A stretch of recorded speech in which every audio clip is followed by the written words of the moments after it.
Gratitude is the memory of the heart. Jean-Baptiste Massieu, alam mo, may mga alaala tayong hindi natin kailangang isulat. Hindi kailangang i-post.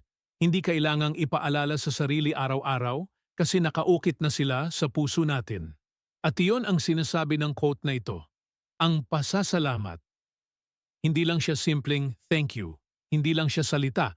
Isa siyang alaala na pinipiling manatili sa puso. Kasi kung iisipin mo, ang utak natin nakakalimot. Nakakalimot tayo ng mga pangalan. Nakakalimot tayo ng petsa. Minsan nga, nakakalimot pa tayo ng mga pangako. Pero ang puso, hindi siya ganoon.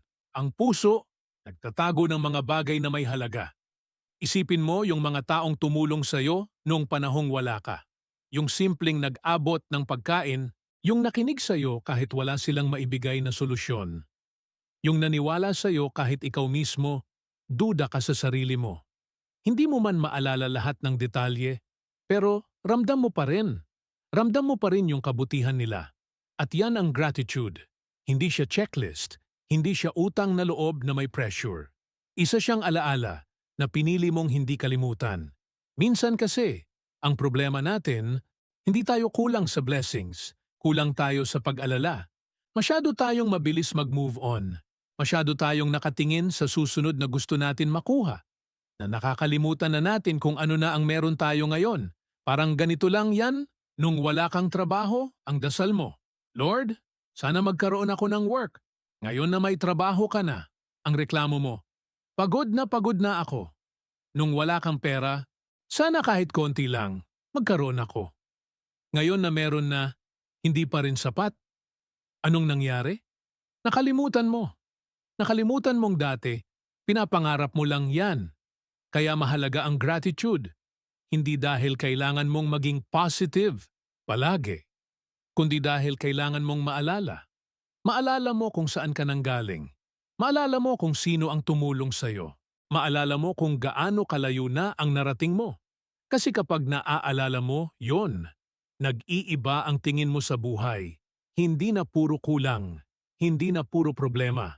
Nakikita mo na rin yung mga biyaya na dati hindi mo pinapansin. At alam mo kung ano ang maganda sa gratitude? Binabago niya ang puso mo. Kapag marunong kang magpasalamat, hindi ka madaling mainggit. Hindi ka madaling magalit. Hindi ka madaling mawalan ng pag-asa. Bakit? Kasi ang focus mo, hindi sa wala ka, kundi sa meron ka. Pero maging totoo tayo sandali. Hindi madaling maging grateful. Lalo na kung may pinagdadaanan ka. Kapag nasasaktan ka. Kapag nawalan ka. Kapag pakiramdam mo, unfair ang buhay. Ang hirap magsabi ng thank you. At okay lang yon. Hindi naman ibig sabihin ng gratitude, kailangan mong i-deny ang sakit. Hindi. Ang ibig sabihin lang, kahit may sakit, may nakikita ka pa ring liwanag. Kahit may problema, may naa-appreciate ka pa rin. Halimbawa, oo, nahirapan ka, pero natuto ka? Oo, nasaktan ka, pero naging mas matibay ka? Oo, may nawala sa'yo. Pero may mga taong nanatili. At minsan, doon mo makikita ang tunay na blessings. Hindi sa dami ng meron ka, kundi sa lalim ng mga bagay na hindi ka iniwan. Alam mo, may mga tao na kahit simpleng bagay, sobrang grateful sila. Isang mainit na kape sa umaga, isang tahimik na gabi, isang tawag mula sa mahal sa buhay. Habang may iba, kahit binigay mo na ang lahat, parang kulang pa rin. Ano ang difference? Hindi sa dami ng natanggap, kundi sa kakayahang mag-alala. Kaya siguro sinasabi na gratitude is the memory of the heart kasi ang puso, marunong pumili kung ano ang iingatan. At ang tanong ngayon sa'yo, ano ang pinipili mong tandaan? Yung sakit? Yung pagkukulang? Yung mga bagay na wala ka? O yung kabutihan?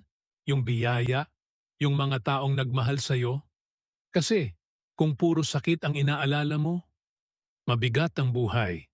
Pero kung marunong kang magpasalamat, kahit sa maliliit na bagay, gagaan. Hindi dahil nawala ang problema, kundi dahil nagbago ang puso mo. Subukan mo ito. Bago ka matulog mamaya, huwag mo munang isipin ang mga problema mo. Isipin mo lang, Tatlong bagay na ipinagpapasalamat mo. Pwedeng simple lang.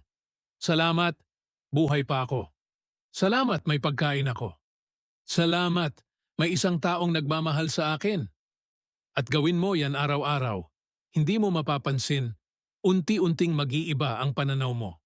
Hindi naman kailangan ng engranding dahilan para magpasalamat. Minsan, ang pinakamalalim na gratitude, nanggagaling sa pinakasimpleng bagay. Sa huli, ang buhay hindi lang tungkol sa kung ano ang naabot mo, kundi kung paano mo pinahalagahan ang mga bagay na dumaan sa'yo. Kasi darating ang araw, lahat ng meron ka ngayon, magiging alaala na lang. At kapag nangyari yon, ano ang mananatili? Hindi ang pera, hindi ang title, hindi ang achievements, kundi yung naramdaman mo at yung pinili mong pahalagahan. Kaya habang nandito ka pa, habang may pagkakataon ka pa, alalahanin mo, magpasalamat ka at hayaan mong ang puso mo maging tahanan ng mga alaala na hindi mo kailanman pagsisisihang iningatan. Dahil sa dulo ng lahat, ang tunay na mayaman, hindi yung maraming pag-aari, kundi yung pusong puno ng pasasalamat.